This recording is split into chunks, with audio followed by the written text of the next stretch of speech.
ဝင်းဘလီတွေကိုအကောင်းဆုံးရှုံးချပြန်ဆန်းပြခဲ့တဲ့ကြိုးကြနေများ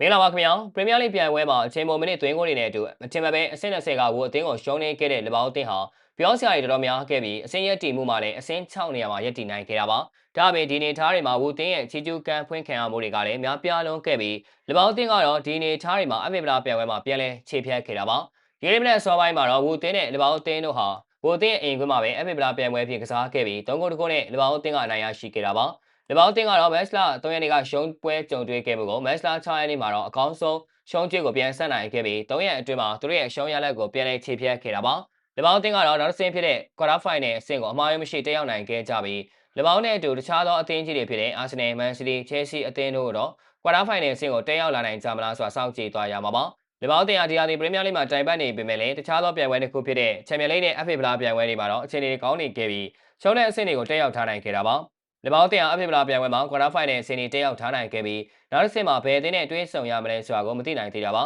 ဒါပေမဲ့လည်းချန်ပီယံလိပြိုင်ပွဲမှာတော့ဂရာဆေးအသင်းနဲ့ရှုံးတဲ့အဆင့်မှာတွဲဆုံထားခဲ့ပြီးပထမအကြော့ကိုဝေးကွင်းနဲ့ဒုတိယအကြော့ကိုအိမ်ကွင်းမှာကစားရမှာပါလက်ပေါင်းအသင်းဟာပရီးမီးယားလိမှာတော့အမြင့်ဆုံးမျှော်လင့်ချက်အပြင်ချန်ပီယံလိဝင်ကွင်းနေရာကိုသာပြည့်မှတ်ထားတော့မှာဖြစ်ပြီးတခြားသောပြိုင်ပွဲနှစ်ခုကိုသာအပြည့်အဝအာရုံစိုက်သွားရတော့မှာပါဒါအပြင်နောက်တစ်ချက်ကလက်ပေါင်းတို့အနေနဲ့တခြားသောပြိုင်ပွဲတစ်ခုမှလည်းနောက်တစ်ဆင့်တက်ရောက်နိုင်ခဲ့မှုတွေမှာအသင်းကြီးတွေနဲ့သာကစားသွားတော့မှာဖြစ်ပြီး FA ဖလားမှာလည်းအသင်းကြီးအသင်းနဲ့ဖြစ်နိုင်ခြေရှိနေတာပါချန်ပီယံလိမှာတော့နောက်ဆင့်ကိုတက်ရောက်နိုင်ခဲ့မယ်ဆိုရင် PSG, Chelsea နှစ်သင်းတွေကတစ်သင်းနဲ့ရင်ဆိုင်သွားရမှာပါ။ဒါလက်ပေါင်းအသင်းအတွက်အတားအဆီးတွေကိုကြော်ဖြတ်ရအောင်မှာဖြစ်ပြီးနီးပြအန်စလော့အတွက်သူ့ရဲ့ဒုတိယမြောက်လက်ပေါင်းနီးပြပွားမှာမစ်ရှင်ဖော်မူလာဆိုတာကတော့စောင့်ကြည့်သွားရမှာပါ။ပြောင်းချေများစွာနဲ့အတူပရီးမီးယားလိရဲ့လက်ရှိချန်ပီယံပွဲကိုကာကွယ်နိုင်ခြင်းမရှိတော့ဘဲတခြားသောပြိုင်ပွဲတွေမှာလက်ပေါင်းအသင်းကိုအကောင်းဆုံးလှုပ်ဆောင်ပြသွားရမှာပါ။လက်ပေါင်းအသင်းကလည်းရှေ့ခြေစွမ်းရာတခြားသောပြိုင်ပွဲ200မှာသာချန်ပီယံဖြစ်ဖို့ဆိုတာကရာဂိုင်နှုန်းအပြင်နေပါနေပြီးတခြားသောအသင်းတွေကလက်ပေါင်းအသင်းထက်ပိုပြီးတော့ခြေစွမ်းတည်ငြိမ်နေကြတာပါ။ဗီဒီယိုလေးကတော့ပါပဲအဆုံးလေးကြည့်ရှုပေးခဲ့ကြတဲ့ပရိသတ်ဒုတိယချင်းတိုင်းကိုကျေးဇူးအထူးပဲတင်ရှိပါရခင်ဗျာ။